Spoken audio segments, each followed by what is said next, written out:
যদি এত সাহসী হইতেন তাহলে পলায়ন কখনো করতেন না। তিনি এমন পলাতক নেত্রী, যাওয়ার আগে সবাইকে আগে তোমরা আগে আগে সেফ এক্সিট হয়ে যাও। ভাই সবাইকে দেয় না, তার ফ্যামিলিকে দিছে, না তার ফ্যামিলিকে দিছে। এত যদি সাহসী হয়ে দাঁড়িয়ে থাকতেন 5 আগস্টে যে আসো আমি তোমাদের প্রাইম মিনিস্টার, তাই না? আমার অপরাধটা কি? যদি জামায়াত তো একই কথা বলেছেন যে শেখ হাসিনা দেশে পরে যে কথা বলছেন এর পেছনে অন্তর্নিহিত কোনো রহস্য বা ষড়যন্ত্র থাকতে পারে বলে মনে করছেন জামায়াত ইসলামের নেতারা। আমার প্রশ্ন হলো, আপনারা বিএনপি সবাই তো ওকে ফেরাতে চাচ্ছেন, তাহলে কেন আবার রহস্যকে, অন্তর্নিহিত ষড়যন্ত্র, রহস্য এগুলো কেন খুঁজছেন?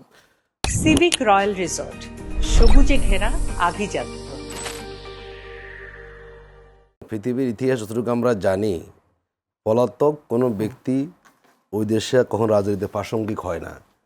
যদি শেখ হাসিনা আসে, নতুন ইতিহাস তৈরি হবে পৃথিবীতে, যে একটা পলাতক ফ্যাসিস্ট পালিয়ে গেছে, দলবল সহ একদম কেউ তো নাই, আসলে পালিয়ে গেছে, এবং তার পালিয়ে যাওয়া জনগণ বিজয় উৎসব করেছে। জনগণ সেখানে তিনি আবার দেশে আসবেন, আর ওই জনগণ মানে হলো চুপচাপ থাকবেন, আসুক না।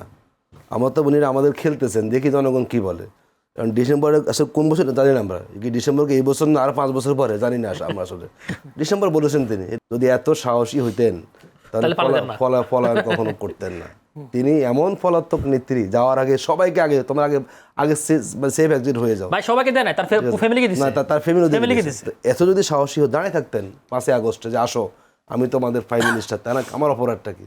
তো যিনি তার অপরাধ বোধ থেকে বুঝতে পেরে আগে পালিয়ে গেছেন ইন্ডিয়াতে, এবং 2 বছর থেকে বাংলাদেশের বিরুদ্ধে ষড়যন্ত্র করছেন, আর বাংলাদেশে আসবেন সবাই থেকে ফুলের মালা দিয়ে বরণ করে নিবে, আর তিনি ফুলের মালার অপেক্ষায় থাকবেন, এটি মনে করার কোনো সুযোগ নেই। কোনো রাজনৈতিক সমীকরণে বলে না শেখ হাসিনা বাংলাদেশে প্রাসঙ্গিক হবে, তিনি আসুক। তিনি তার তো প্রাপ্য আছে আসলে।